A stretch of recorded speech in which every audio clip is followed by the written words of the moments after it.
Oke ya teman-teman, sekarang saya akan membahas perusahaan selanjutnya yang memiliki prospek cerah selama 3 tahun mendatang. Nah, perusahaan ini bergerak di bidang infrastruktur komunikasi. Ya, perusahaan ini merupakan anak perusahaan dari Telkom. Ya, perusahaan ini adalah memiliki kode emiten MTEL, yaitu PT Daya Mitra Komunikasi Indonesia Tbk. Kenapa MTEL ini menjadi menarik? Ya, karena memang Telkom adalah penyedia infrastruktur telekomunikasi pertama di Indonesia. Ya, teman-teman tahu dulu itu dari zamannya telepon koin ya, telepon umum menggunakan koin, itu penyedia infrastrukturnya adalah Telkom. Nah, kemudian Telkom membentuk anak perusahaan yang bernama MTEL yang akan melanjutkan bisnisnya di bidang penyedia telekomunikasi. Nah, teman-teman tahu kan tower-tower itu, tower BTS itu yang membangun adalah MTEL. Nah, provider-provider ya seperti XL, kemudian AM3 dan lain sebagainya, itu dia bergantung pada tower BTS. Dengan adanya permintaan dari provider agar sinyalnya semakin kuat, maka penggunaan BTS itu akan semakin tinggi. Nah, saat ini MTEL itu merupakan penyedia tower BTS, yang dimana BTS-nya terbanyak di Indonesia saat ini.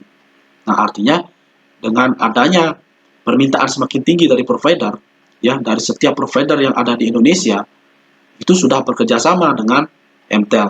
Dengan adanya kerjasama tadi, maka provider akan selalu berusaha untuk menyediakan sinyal, bahkan sampai ke pelosok-pelosok. Dengan adanya permintaan sinyal sampai ke daerah pelosok, maka pendapatan MTEL juga akan semakin meningkat.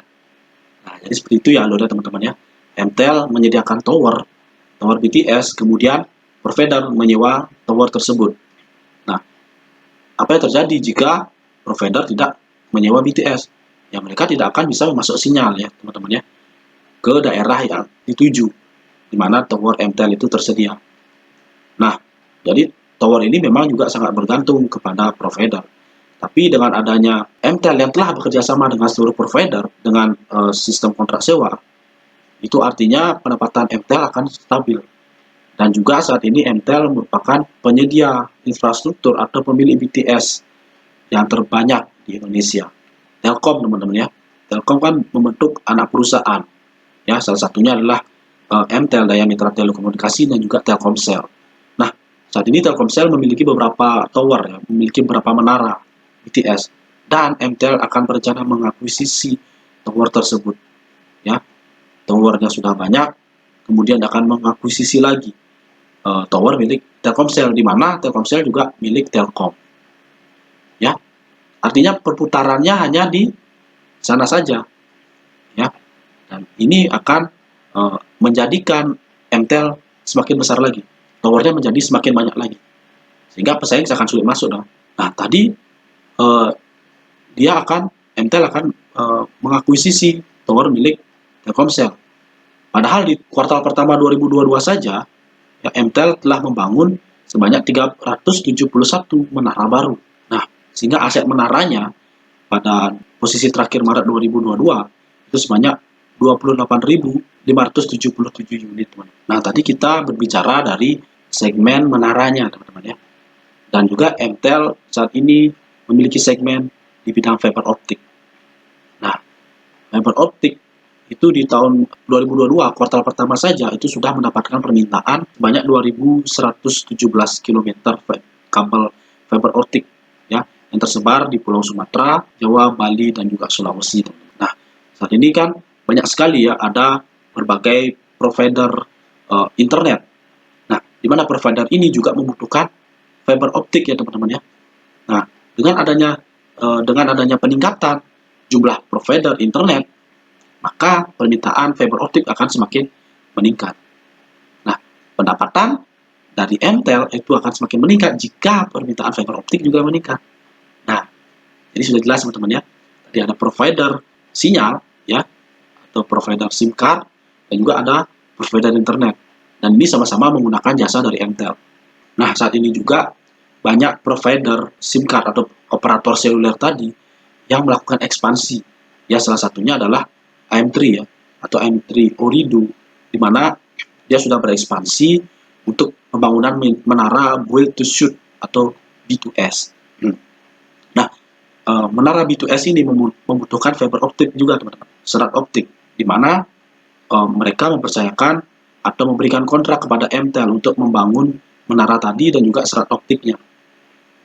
Nah, artinya dengan adanya ekspansi dari provider, ini akan memberikan banyak kontrak dan akan memberikan tambahan pendapatan bagi MTEL.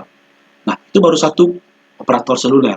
Nah, kedepannya nanti akan banyak operator seluler lain yang akan mengikuti jejak M3.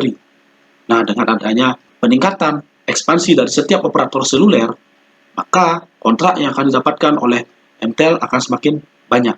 Dan pendapatan akan semakin banyak jika kontrak yang didapatkan juga semakin banyak dari operator seluler.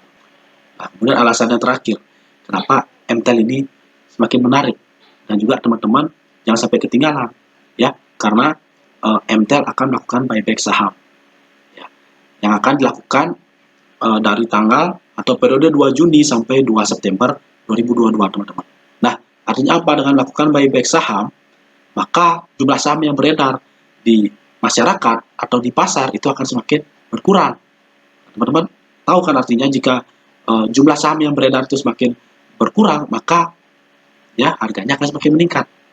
Nah, ini teman-teman harus cepat-cepat take action ya, karena kalau misalkan teman-teman terlewat, ya maka harganya bisa sudah naik duluan, teman-teman.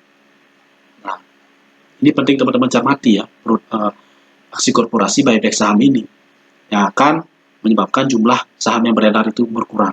Alasan buybacknya juga memang ini akibat adanya gap ya, teman-teman ya, karena memang fundamental dengan harga saat ini itu tidak sesuai. Maka untuk buyback sahamnya ya, agar harganya harganya menjadi wajar bagi MTEL. Nah ya teman-teman, jadi ada 3 poin ya.